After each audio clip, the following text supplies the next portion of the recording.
Film की शुरुआत Henry से होती है, एक साधारण सी जिंदगी जीने वाले आदमी से। उसका दिनचर्या एक जैसी है, रोज की नौकरी, घर लौटना, वही रोज का रूटीन। अक्सर उसकी पत्नी भी शिकायत करती रहती, तुम्हारी जिंदगी में कुछ मजा ही नहीं है। यही आम सी नाराजगी चली आ रही थी जब एक दिन अचानक दरवाजे पर दस्तक होती है। हैरी यानी हेनरी दरवाजा खोलता है और देखता है कि उसका पुराना दोस्त आईडी आया है। आईडी के साथ एक और दोस्त भी था जो बेहद बीमार और थका हुआ लग रहा था। हेनरी की पत्नी ने उनका स्वागत किया, दोनों को घर में बुलाकर दवा दी और उनकी देखभाल की। आईडी कुछ परेशान दिख रहा था। वो हेनरी से कहता है कि आज हमारा फुटबॉल मैच था और अब समझ नहीं आ रहा कि हम कैसे खेलेंगे। आईडी थके हारे हेनरी पर अपनी टीम का भरोसा जताता है और हेनरी को भी अपनी टीम में शामिल करवा लेता है और फिर वे सब निकल पड़ते हैं। गाड़ी में हेनरी उन कुछ लोगों से मिलता है जिन्हें पहले से नहीं जानता था। आईडी हेनरी को ड्राइविंग सीट पर बिठाता है। रास्ते में वे बैंक के पास रुकते हैं और आईडी कहता है, रुको मैं कुछ कैश निकाल कर आता हूँ, तुम गाड़ी ऑन ही रखो। थोड़ी देर बाद सब मास्क पहन लेते हैं। हेनरी को बिल्कुल अंदाजा नहीं था कि अब वो किस तरह के इरादों का हिस्सा बन चुका है। वो बस बैठा रहा और धीरे धीरे उसे समझ आता है कि उसने खुद को बेवकूफ बनवा लिया। अब वो अनजाने में एक क्राइम का हिस्सा बन चुका था। जब पुलिस उनका पीछा करती है तो आईडी और बाकी लोग भाग जाते हैं, पर गार्ड हेनरी को पकड़ लेता है। हेनरी वही शर्ट पहने था और उसी चोरी की गाड़ी में था, इसलिए उसे बिना किसी कसूर के गिरफ्तार कर लिया गया। पुलिस के सामने हेनरी आईडी के सिवा किसी और का नाम नहीं ले सका। दोस्ती निभाते हुए उसने आईडी का नाम भी नहीं दिया। इसी वजह से उसे 3 साल की सजा हो जाती है।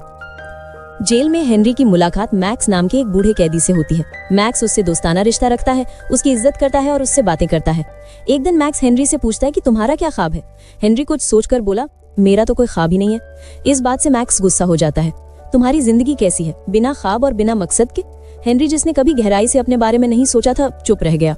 दिन बीतते गए और 6 महीने निकल गए।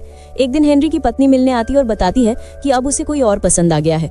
हेनरी ने बिना कोई ड्रामा किए शांत होकर कहा कि अगर वो चाहती है तो वो शादी कर सकती है। उसकी खुशी उसकी प्राथमिकता थी।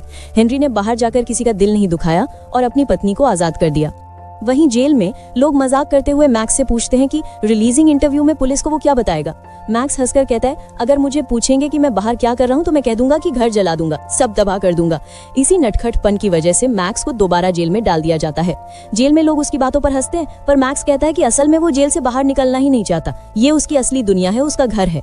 वक्त गुजरता है और हेनरी की सजा समय से पहले खत्म कर दी जाती है। जेल में उसने ईमानदारी और इज्जत से अपना वक्त बिताया था। उसे यहाँ तक कि बड़े अपराधी भी तारीफ देते थे। बाहर निकलने से पहले मैक्स उससे कहता है कि चाहे तुम जेल में कितना भी शरीफ रहो, बाहर की दुनिया तुम्हें फिर सिर्फ अपराधी ही समझेगी। ये सच्चाई हेनरी के साथ ही जब वो जेल से बाहर आता है। जेल से निकलते ही हेनरी सबसे पहले अपनी एक्स वाइफ के घर जाता है अपना सामान लेने। वहाँ उसे पता चलता है कि वही आईडी का दोस्त जिसकी वजह से वो फंस गया था, उसकी एक्स वाइफ से शादी कर चुका है और अब वो गर्भवती है। उस दोस्त ने हेनरी का शुक्रिया अदा किया क्योंकि हेनरी ने पुलिस के सामने उसका नाम नहीं लिया था। उसने हेनरी को एक बिजनेस डील की पेशकश भी की, लेकिन हेनरी निष्ठा से सिर्फ शुक्रिया कहकर चला गया। कुछ समय बाद हेनरी उसी बैंक के सामने खड़ा होता है जिसने उसकी जिंदगी बदल दी थी। तभी अचानक एक गाड़ी आकर उसके टकरा जाती है। ठंडी सी भगदड़ में पता चलता है कि टक्कर देने वाली लड़की जूली थी। जूली स्वयं टकराने पर परेशान हो जाती है। बैंक का गार्ड वहां आकर हेनरी को सहारा देता है और पास के कैफे में ले जाता है। गार्ड ने हेनरी को पहचाना और हैरानी से पूछता है, तुम वापस आ गए? हेनरी बताता है कि उसकी सजा खत्म हो चुकी है। हेनरी जूली से पूछता है कि उसे ऐसा क्यों लगता है कि वो उसे पहले से जानती है, पर जूली कोई खास जवाब नहीं देती और चली जाती है। उसके बाद हेनरी वॉशरूम में जाता है और वहां उसकी नजर एक पुरानी अखबार की कटिंग पर पड़ती है। कटिंग में बैंक की चोरी की रिपोर्ट लगी हुई थी। रिपोर्ट में नक्शे के जरिए बताया गया था कि किसी ने बैंक की बैक साइड से टनल बनाकर लॉकर रूम तक पहुंचकर बैंक लूटा था। वो टनल बैंक के दूसरी तरफ वाले थिएटर से जुड़ा हुआ था। ये देखकर हेनरी का दिमाग घूमने लगता है। अगले दिन वो जेल में मैक्स से मिलकर उत्साह से कहता है कि उसे अब अपना ख्वाब मिल गया है, वो बैंक लूटना चाहता है। वो सोचता है कि अगर वो पहले से ही बदनाम है तो क्यों ना असली काम कर लिया जाए। मैक्स हेनरी की बात पूरी तरह समझ नहीं पाता और हैरानी से उससे पूछता है, तुम ये सारी बातें मुझे क्यों बता रहे हो? हेनरी ठंडे सुर में जवाब देता है, मेरे पास एक बहुत ही जबरदस्त प्लान है और मैं चाहता हूँ कि तुम इसमें शामिल हो जाओ। अगले सीन में हम हेनरी को थिएटर में देखते हैं। वो बैंक से जुड़ी टनल का पता लगाने आया था और वहाँ उसे जूली दिखाई देती है जो अपने प्ले की तैयारी में व्यस्त थी। डायरेक्टर उसे डांट भी देते हैं। जूली अपने बुरे मूड को शांत करने के लिए कैफे में चली जाती है। तभी वहाँ हेनरी भी आ जाता है। वहाँ दोनों साथ में कॉफी पीते हैं। हेनरी जूली का मूड ठीक करने के लिए उसकी एक्टिंग की तारीफ करता है और जूली भी धन्यवाद कहती क्योंकि उसने एक्सीडेंट की रिपोर्ट नहीं की थी। वहीं दूसरी ओर मैक्स जेल में प्रोफेशनल अप्लाई करता है केवल हेनरी के लिए। आधे दिन बाद मैक्स जेल से निकल आता है। हेनरी खुद मैक्स को लेने आता है बिना किसी टैक्सी या वाहन के। मैक्स परेशान होकर कहता है, मैं कठिन जीवन जीने के लिए बाहर नहीं आया। अगर ऐसा ही करना है तो वो जेल में वापस भी चला जाएगा। जेल में खाना पानी दोस्त सब मुफ्त मिलता है। मैक्स हेनरी को कैफे में ले जाता है जिसके वॉशरूम में वो बैंक का नक्शा देख चुका था। मैक्स बताता है कि सबसे पहले ये कंफर्म करना जरूरी है कि टनल अभी भी वहीं है या कहीं और। ये पता करने के लिए दोनों बैंक में जाते हैं। मैक्स बड़ी होशियारी से बैंक के कर्मचारी से पता करवा लेता है कि टनल कभी बंद नहीं की गई। साथ ही उसका ध्यान जाता है कि बैंक का गार्ड हमेशा हेनरी पर नजर रखे हुए था। इसके बाद दोनों टनल को देखने के लिए थिएटर में जाते हैं। थिएटर में जूली हेनरी को देखकर कंफ्यूज हो जाती है और पूछती है, क्या तुम मेरा पीछा कर रहे हो? हेनरी को मैक्स बचाता है और कहता है, अरे नहीं, मैं भी पहले थिएटर आर्टिस्ट था, शेक्सपियर के कई प्लेस पर एक्ट किया है। इस थिएटर से मेरी बहुत यादें जुड़ी हैं, मैं बस यहाँ विजिट करने आया था। जूली उनकी बात मान जाती है और हेनरी को विजिट करवाने के लिए अपने असिस्टेंट को भी साथ भेज देती है। मैक्स जूली के असिस्टेंट के साथ थिएटर देखने जाता है। इस बीच हेनरी और जूली बातचीत करते हैं। जूली हेनरी से पूछती है कि वो आजकल क्या करता है। हेनरी बिना झूठ बोले बताता है कि अभी जेल से बाहर आया हूँ। वो बोलती है कि क्या तुमने मर्डर किया है? हेनरी बोलता है, लंबी कहानी है, किसी और दिन सुनाऊंगा। इस बीच मैक्स को पता चलता है कि टनल थिएटर के ग्रीन रूम से जुड़ी है और उन्हें इसे खोदने के लिए ग्रीन रूम का उपयोग करना होगा। हेनरी के पास कोई असल प्लान नहीं था।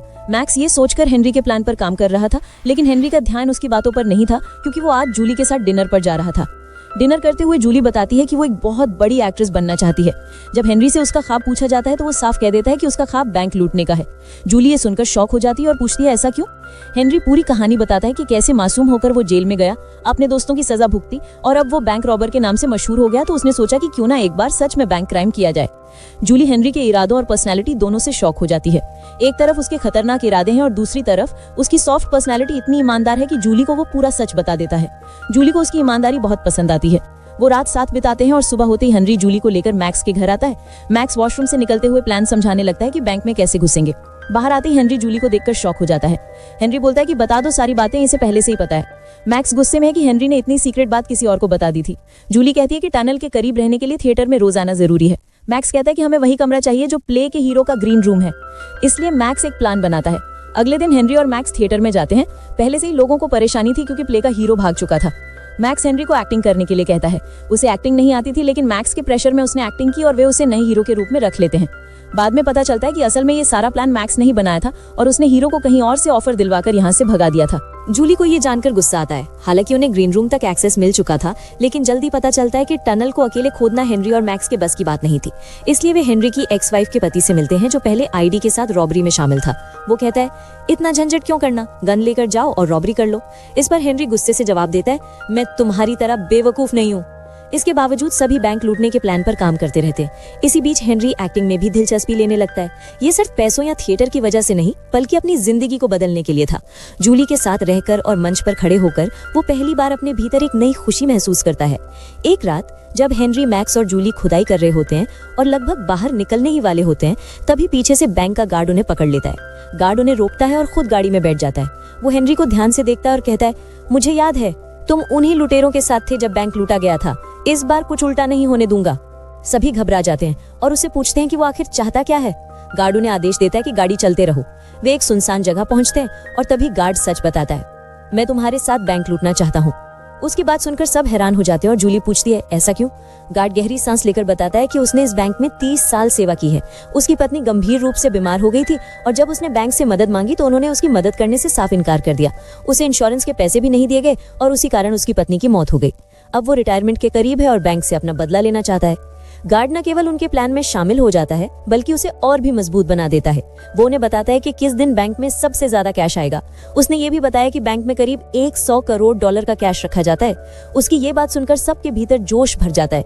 हेनरी कहता है कि अगर गार्ड साथ है तो उनके पास सही टाइमिंग और सही मौका दोनों है। गार्ड ये भरोसा दिलाता है कि वो बैंक के अंदर से कैमरे बंद कर देगा ताकि कोई पकड़ा न जाए। अगले दिन सीन थिएटर में शिफ्ट होता है। जूली अपनी परफॉर्मेंस की रिहर्सल कर रही थी, लेकिन डायरेक्टर आज भी उसे संतुष्ट नहीं था। वो जूली से कहता है कि तुम ये प्यार वाला अभिनय कभी ठीक से नहीं कर पाओगी, क्योंकि तुमने कभी किसी से सच्चा प्यार ही नहीं किया। अगर तुम्हारा दिल टूटा होता तो तुम्हारे अंदर वो दर्द, वो इमोशन आता जिसकी जरूरत एक एक्ट्रेस को होती है। जब तक तुम्हारा दिल नहीं टूटेगा तुम कभी अच्छी एक्ट्रेस नहीं बन सकती। जूली अपने कमरे में जाकर रोने लगती है। हेनरी उसके पास आता है और पूछता है कि क्या हुआ। जूली कहती है कि वो मानती है कि उसने कभी किसी से प्यार नहीं किया, लेकिन वो एक अच्छी एक्ट्रेस बनना चाहती है और उसके लिए मेहनत भी कर रही है। हेनरी उसके करीब जाकर धीरे से कहता है, तुम्हें शायद अभी नहीं पता कि प्यार क्या होता है, लेकिन जिस दिन ये एहसास खुद तुम्हें हो जाएगा उसी दिन तुम एक बेहतरीन एक्ट्रेस बन जाओगी।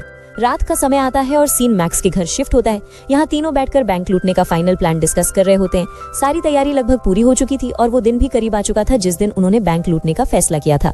तभी अचानक दरवाजा खटखटाता है और अंदर आता है आईडी, वही जिसने मूवी की शुरुआत में हेनरी को फंसाया था। इस बार वो बॉसी एटीट्यूड में कहता है, मुझे तुम्हारा पूरा प्लान पता है और अब मैं इसका हिस्सा हूँ। मैक्स तुरंत गुस्से से खड़ा होता है और कहता है, अरे बेवकूफ। आईडी चीखते हुए जवाब देता है, आवाज नीचे रखो, मैंने कहा ना कि अब मैं इस प्लान का हिस्सा हूँ और मुझे सब पता है। ये सुनकर मैक्स उसे जोरदार थप्पड़ मार देता है। इससे पहले कि लड़ाई और बढ़ती, हेनरी बीच में आकर दोनों को रोक देता है। कुछ दिन बाद जब वे थिएटर पहुंचते हैं तो उन्हें एहसास होता है कि जिस प्ले की रिहर्सल वे कर रहे थे उसी दिन असली शो भी है और वही दिन बैंक लूटने का था। इस बीच टनल के अंदर से मिट्टी निकलती जा रही थी। हेनरी का दिल डगमगाने लगता है। वो मैक्स से कहता है कि उसे नहीं लगता कि वो ये सब कर पाएगा क्योंकि अब वो सच में जूली से प्यार करने लगा है और उसे छोड़कर कहीं नहीं जाना चाहता। ये सुनकर मैक्स और ज्यादा गुस्से में आता है। वो हेनरी को झंझोड़ते हुए कहता है, अपनी इसी बकवास के लिए तुमने मुझे जेल से बाहर निकलवाया था। हेनरी कहता है कि उसकी जिंदगी तो जेल में भी ठीक चल रही थी, उसने अपनी आधी जिंदगी वहां ही गुजारी है और अब जब वो सच में क्राइम करने जा रहा है तो मैक्स उसे रोक रहा है। हेनरी जान चुका था कि उसने जितने लोगों को इस प्लान में शामिल कर लिया है, अब वो पीछे नहीं हट सकता। आखिरकार हेनरी जूली के सामने जाकर सब कुछ कबूल कर देता है। वो बताता है कि जिस दिन उनका ओपनिंग शो है उसी दिन वे बैंक लूटेंगे और उसके बाद वो सब कुछ छोड़ देगा। हेनरी जूली को भी अपने साथ चलने के लिए कहता है, लेकिन जूली जो पूरी तरह अपनी एक्टिंग पर फोकस थी, अपना प्ले छोड़ने के लिए तैयार नहीं थी।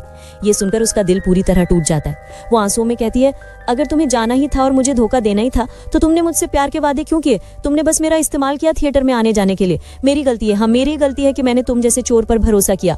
हेनरी वहां से चला गया। आखिरकार वो दिन आ ही गया जब उनके प्लान को अंजाम देना था। थिएटर में प्ले की सारी तैयारियां पूरी हो चुकी थी और बैंक में कैश का ट्रक भी पहुंच चुका था। हेनरी जो प्ले के लिए वहां मौजूद था, बेहद शानदार परफॉर्मेंस देता है और साथ ही टनल के काम में भी मदद करता है। कैडी टूल का इस्तेमाल करके टनल की लोहे की दीवार को काट देता है। गार्ड पहले ही सीसीटीवी और अलार्म डिसेबल कर चुका था। बैंक के लॉकर रूम से कैश पैक करके नीचे टनल में फेंका जा रहा था। सब कुछ बिल्कुल परफेक्ट तरीके से चल रहा था, लेकिन एंड पॉइंट पर अचानक एडी ने सबको धोखा दे दिया। रूम में आते ही उसने मैक्स पर गन तान दी और कहा, ये सारा पैसा मुझे दे दो। मैक्स समझ ही नहीं पा रहा था कि क्या हो रहा है। एडी ने आदेश दिया कि सारा कैश उसकी गाड़ी में डाल दिया जाए। ठीक उसी समय हेनरी वहां पहुंचा। इससे पहले कि वो हालात को पूरी तरह समझ पाता, मैक्स मौके का फायदा उठाकर एडी पर टूट पड़ा और उसे बुरी तरह पीटने लगा।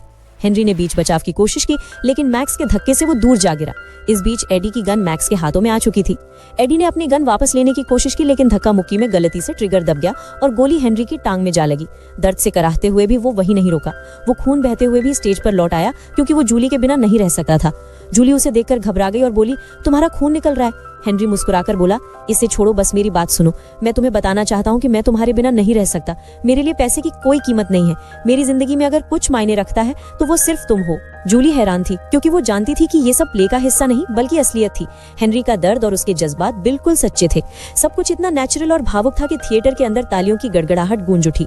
डायरेक्टर ने लाइट्स डिम कर दी और जूली अपनी आंखों और एक्सप्रेशन से हेनरी को हाँ कह देती है।